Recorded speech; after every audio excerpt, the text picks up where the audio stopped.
If I wasn't in lending, what would I be doing? I definitely think dream-wise, if income was not an issue, anything with animals all day long, that's my happy spot.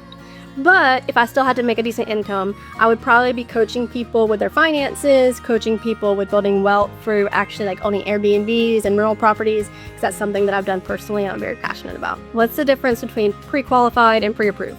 Well, it's kind of like when you're single and you're on Tinder and you see this pretty person, you match with them, you're like, oh, this is great, and then you actually go see them and you've been catfished.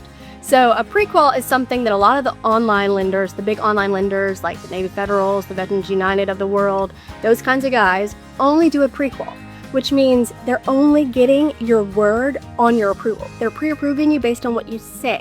That doesn't mean you're actually pre-approved. I've seen a million times where clients, once they get under contract with these pre-quals, their whole deal falls apart because it wasn't pretty under the surface and other things came to light that swayed their approval. That's why it's really important that we do a full pre-approval before we send any of our buyers out shopping. So if a client gets a pre-approval from me, they know it's solid and they're gonna close on that house. Can you buy a home while you still own another one? That's a great question, and a lot of times the answer is yes, as long as your debt ratio can hold both mortgages. But there's a lot of creative strategies we can use to still get that approval.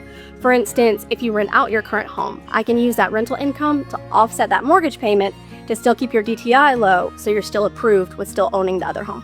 Do I ever get nervous going on camera? Absolutely, in the beginning, 1000% yes. I think just over time, the more you do it, the more comfortable you get. And if it's helping other people by giving information, it's absolutely worth it to me. A lot of people ask me how to get started on camera. Just do it. Just post it. Don't even watch it back. Just put it out there and you'll get comfortable over time. Can you buy if you just started a new job? Yes, in most cases. Now, it has to be in the same or similar line of work that you were in prior. Or for instance, if you just got out of college and you have an offer letter, we can use that too.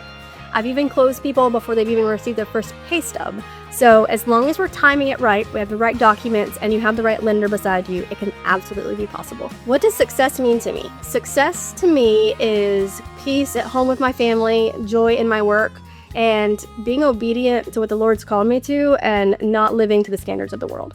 Can you get pre-approved before you have a realtor?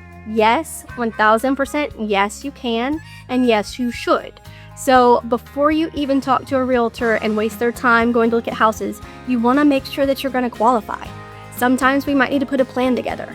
Also, I have resources for hundreds of realtors here locally in South Carolina that I can pair you with specific to your situation that's going to get you the best deal, negotiate the best for you, and take care of you the whole way through.